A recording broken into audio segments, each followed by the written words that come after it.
imagine if your kids liked history. And not just liked history, but if history could actually mold their hearts and develop their character. Well, I think history can do that, but we need to be teaching it strategically and different than the traditional ways that we've seen in a lot of textbooks. With my kids, I start with geography and people groups, and this whole cubby is designated to that. Now, when I say geography, I don't mean just knowing the names of the locations. That's not helpful. We need to show its beauty and uniqueness and what it has to offer. Introduce your children to the people who live there, and then they will care about the relationships between those people and their neighbors when you get down the road to talk about conflicts. See, if we don't understand the context of the situation, where people are in the world and what their relationships are to each other, then it doesn't matter to us. But if we can learn to love their culture and who they are as a people group, maybe even love the land and the resources that they have there, we'll suddenly understand history at a deeper depth. I am so passionate about this that I have an entire separate channel from this one on how to teach your kids about the world. And on that channel, I show you subscription boxes, book recommendations, all kinds of things that can get your children involved in learning about our world. So make sure to go check it out when you're done with this video. One resource that I have found super helpful is from Gather Round, and that is in their Year 1 unit studies. Rebecca Spooner wrote these curriculums about Europe, Africa, Asia, South America, North America, Antarctic, Oceania. She's got all of the continents covered. And inside you can learn about the land, how many people live there, so there's your basic facts, but also their transportation, the food that they eat, the animals that are there, and what kids don't love learning about animals. These are so rich. Europe was my favorite one that we've done so far, and I highly recommend checking it out for your family. It's also important for kids to be aware of some current events. They are living history after all. But we want to be careful that our kids are getting a biblical worldview perspective and understanding things well.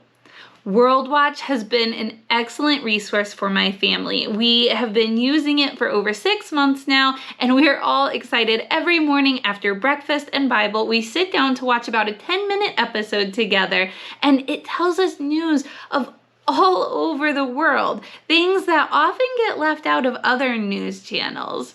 And it brings it all back to God. Often there are also segments about history, about science, and things that do relate to what you were talking about in school. I think this is an excellent resource, and down in the description box you can find my referral link. You can get a couple days for free, and I get a bonus too. So thank you so much for checking out that link in advance. Remember, whatever the news, the purpose of the Lord will stand. We'll see you tomorrow. Other great ways of teaching your kids history is by surrounding them with beauty in every aspect of life. Kids love stories, so fill their bookshelves with great literature about the past and about other people groups. I want to show you a couple, but there's more than just literature, so stick with me. Some of our favorites for early readers are these ready-to-read Living in China and Egypt. These are really good. They come with lots of facts, but they're about a specific kid that lives there, so it's a lot more intriguing. This ready-to-read series is Wonders of America, and it highlights different national parks or monuments in America. Step Into Reading has wonderful readers for the 3rd grade level. This is Lewis and Clark. This was one of the first ones that we did, and it's really fun. George Washington and the General's Dog. Abe Lincoln's Hat.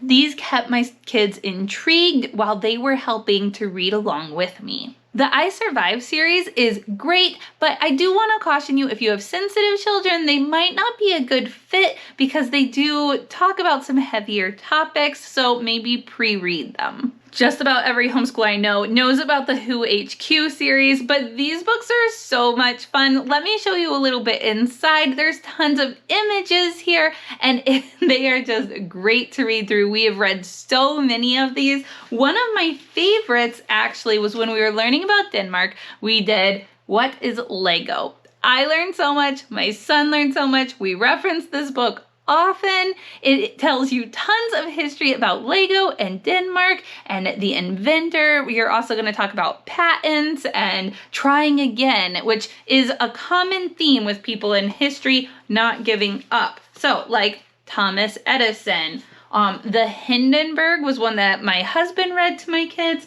And then, of course, there's tons of presidents books too. So just about every topic and person you can think about.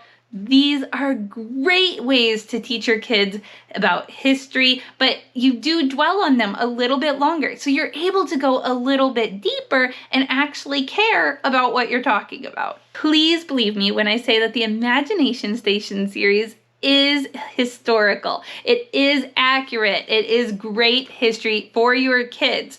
The first book is about Vikings, specifically Eric the Red and Leif Erikson. And you're going to talk about sunstones, and you're going to talk about Christianity reaching the Vikings. This is such a good book.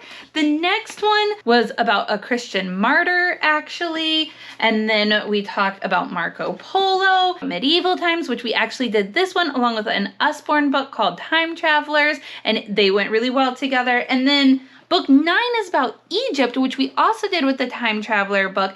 And I was blown away by how much information was packed into this story. After looking through the USBORN book and seeing all these different informational things in great illustrations, then we're reading this book and it was saying some of the same things and describing some of the same images, which pulled it all back to memory. I thought it was fantastic. My son is now old enough to continue reading these himself, so he's going to be talking about American history, all kinds of things. These books are gold. While we're talking about the Imagination Station series, we have to talk about Adventures in Odyssey audio set about American history. I am a history minor and really passionate about history, if you can't tell, but these helped me through college. Like, I remembered these stories when from my childhood when I was in college level history.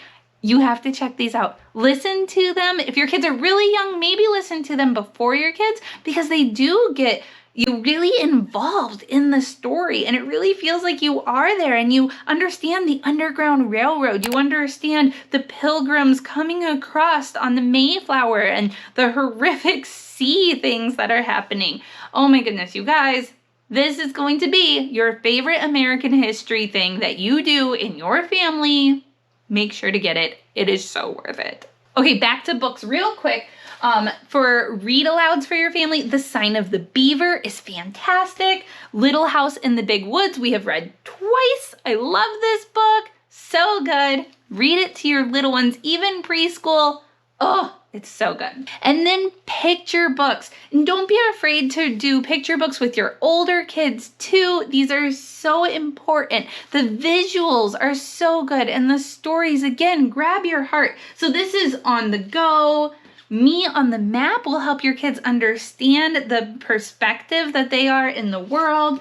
And A is for Africa. These are just a couple of the ones that I grabbed down to show you. But again, on my other channel, I have lots more book recommendations for all age levels to learn about the world, both read alouds and picture books. So make sure to check those out. And then finally, Liberty Kids. Oh my goodness.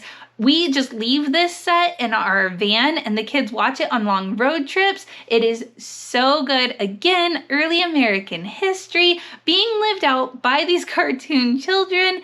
I am so impressed by this series. It's like 17 hours, 40 episodes of goodness. So It's a really worthwhile one. Oh, and Xavier Riddle and the Secret Museum is so good. It's on PBS Kids and YouTube for kids. Oh, my kids love this show, and it teaches them about different people throughout history. So you could check that one out too.